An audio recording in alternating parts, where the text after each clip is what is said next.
ఈ మధ్య వైసీపీ చేస్తున్నటువంటి ప్రధాన ఆరోపణ డిఫాక్టో సీఎంగా నారా లోకేష్ పనిచేస్తున్నారు అని చెప్పడం మాత్రమే కాకుండా ఎన్టీఆర్ని భవిష్యత్తులో టీడీపీలోకి రాకుండా చేసేందుకు అనంతపురం జిల్లా నుంచే నారా లోకేష్ స్కెచ్ గీశారు via urban MLA Daggubati Prasad ద్వారా అని చెప్పి. అదే నారా లోకేష్ గారు స్కెచ్ గీసిన విషయం మాకు తెలియదండి. డిఫాక్టో సీఎం అన్నారు, దాని విషయం చెప్తాను.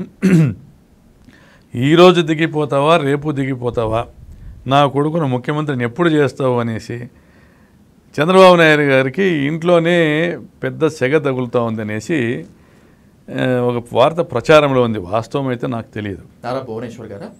అంతే కదా. సో ఈ వార్త ప్రచారంలో ఉంది. మరి ఈరోజు దిగిపోయి లోకేష్ గారిని ముఖ్యమంత్రిని చేయొచ్చు, లేదా 6 నెలలకు చేయొచ్చు, లేదా సంవత్సరానికి చేయొచ్చు. మరి ఈ సందర్భంగానే లోకేష్ను ముఖ్యమంత్రిని చేస్తే నేను ఒప్పుకోనని పవన్ కళ్యాణ్ డైరెక్ట్గా చెప్పకుండా 15 సంవత్సరాలు చంద్రబాబు గారే ఉండాలి అంటున్నారు. అర్థమైందా? చంద్రబాబు గారే 15 సంవత్సరాలు ఉండాలి ముఖ్యమంత్రిగా, నారా లోకేష్ గారు ఉంటే నేను ఒప్పుకోననేది అర్థం. లోకేష్ను ముఖ్యమంత్రిని కానివ్వకూడదని అర్థం. అంతే కదా. ఇప్పుడు లోకేష్ను ముఖ్యమంత్రిని చేస్తే ఇప్పుడు కనీసం నెంబర్ 2 పొజిషన్లో ఉన్నాడు. చంద్రబాబు 80 సంవత్సరాల సీనియర్ నాయకుని కింద ఆయన DCM, deputy CM. Lokesh CM అయిపోతే ఈయనదేముంటుంది? ఇంకా అయిపోయింది కదా. అటు there ends the history. Pavan Kalyan history అక్కడికి ఆగిపోతుంది. మరి రెండోది జూనియర్ ఎన్టీఆర్ గారి గురించి మీడియాలో జరుగుతూనే నిన్న మొన్న 1-2 ఇంటర్వ్యూలో కూడా నేను చెప్పడం జరిగింది.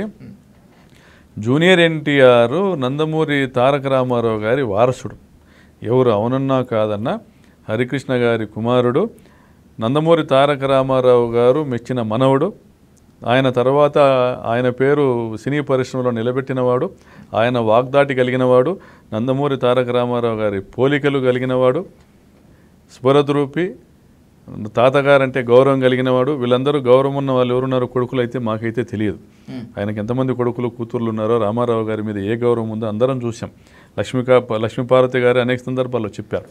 ఆ గౌరవం ఉన్నవాడు రాబోయే కాలంలో తెలుగుదేశం పార్టీ కాబోయే నాయకుడు జూనియర్ ఎన్టీఆర్ అనేది ఈ రాష్ట్రంలో మెజారిటీ ప్రజల అభిప్రాయం.